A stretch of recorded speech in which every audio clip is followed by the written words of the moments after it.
জয় শ্ৰীৰাম। বন্ধু বান্ধৱীসকল, মে' মাহত উন্নতি হোৱাটো খাটাং। সোণৰ দৰে উজলিব এই 5 ৰাশিৰ কপাল, বাঢ়িব বেংক আৰু বেলেঞ্চ।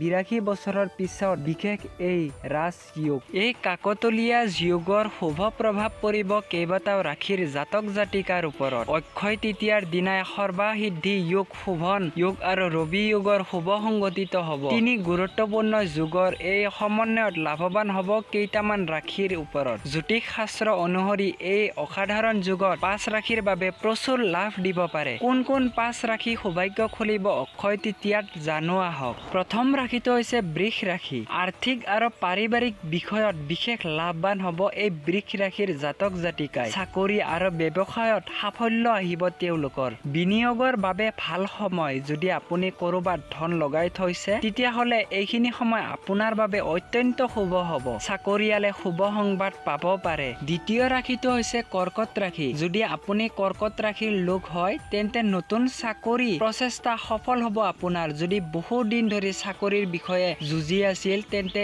এইবাৰ এই সময়ছোৱাত আপুনি সফল হ'ব। হঠাৎ ৰৈ থকা টকা উভতাই পাব পাৰে আপুনি। অক্ষয় তৃতীয়াৰ দিনা সোণ ৰূপ কিনা এই ৰাশিৰ জাতক জাতিকাৰ বাবে বিশেষ শুভ লক্ষণ বুলি মনা হৈছে। ভ্ৰমণৰ পৰা আৰ্থিক লাভৰ লক্ষণ আছে আপোনাৰ। আজিৰ এই ভিডিঅ'টোত কোৱা সকলোবোৰ তথ্য আমি ভৱিষ্যত দ্ৰষ্টাৰ পৰা সংগ্ৰহ কৰি প্ৰস্তুত কৰা হৈছে। আপোনালোকে ক'ৰ পৰা চাই আছে মোৰ এই ভিডিঅ'টো এবাৰ কমেণ্ট কৰি জনাব। লগতে এই ভিডিঅ'টিত এটাকৈ লাইক কৰিব আৰু আপোনালোকৰ যদি কিছুমান প্ৰশ্ন থাকে মোক আপোনালোকে যোগাযোগ কৰিব পাৰে। তো আগলৈ আহো। এতিয়া হৈছে তুলা ৰাশি। তুলা ৰাশিৰ জাতক জাতিকাৰ বাবে এই সময়টো ভাল বুলি জনা গৈছে। তুলা ৰাশিৰ জাতক জাতিকাৰ আয়ৰ এক নতুন উৎস তৈয়াৰ হ'ব বুলি কোৱা গৈছে। ঘৰৰ বাবে বাহন ক্ৰয়ৰ যোগ আছে। যদি আপুনি বাহন কিনিব খোজে তেন্তে আপোনালোকৰ এই সময়ছোৱা অত্যন্ত ভাল বুলি কৈছে। সহজে অৰ্থ সঞ্চয় কৰিব পাৰিব আপুনি। ব্যৱসায়ত আকস্মিক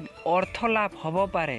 মকৰ ৰাশি। মকৰ ৰাশিৰ জাতক জাতিকাৰ বাবে ইতিবাচক হ'ব এই যুগ। নতুন কাম বা ব্যৱসায় আৰম্ভ কৰাৰ বাবে এই সময় আপোনালোকৰ বাবে অত্যন্ত ভাল বুলি কৈছে। যদি আপোনাৰ কোনো কাম দীৰ্ঘদিন ধৰি ৰৈ আছিল তেন্তে এই গতি আহিব আপোনাৰ বাবে। চাকৰিয়ালৰ পদোন্নতি হ'ব পাৰে।